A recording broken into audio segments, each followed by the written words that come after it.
think I was born an entrepreneur, not really found my mojo, although 5 years ago, because I'm a personal assistant by trade.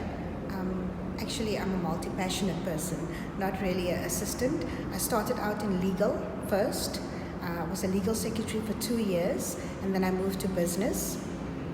And after that, I found myself being restricted to what I can do because I'm a multi-passionate person. I want to do everything. I wanted to do PR. I want to do executive assistant. I want to work in a publishing house. I wanted to do so many things because PR has always been a part of me.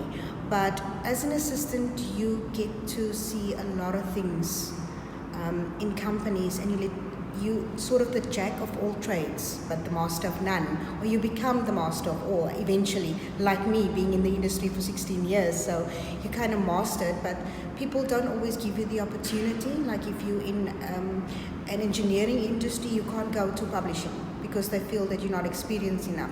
And that is something that I struggled with over time, because you have all this experience, but nobody wants to give you that opportunity. And I think that's when the entrepreneurial side of me kicked in. I thought, I can do this all by my own.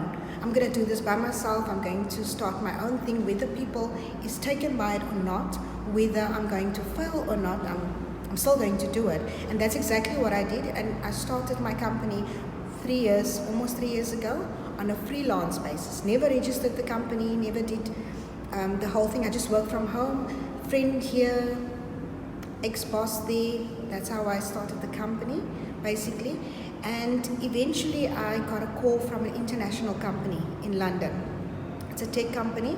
They wanted me to do a brand strategy. And that was like, I was freaking out. I was like going crazy. The imposter syndrome just kind of kicked in. You're not good enough. How can you do this? You've never done this before. But I have actually done it before. In all the other things that I've done within a company, in the corporate world, I actually did all those things, but it was still freaking me out. It was a 3-month project. I've never met these people. I mean, we chatted via Skype, we communicated via email, via WhatsApp, via telecons, and I had to put a brand strategy together for them for rebranding their company. I don't even know the company. Okay, so I was freaking out. I did this thing for 3 months. I worked on this project, and they loved it.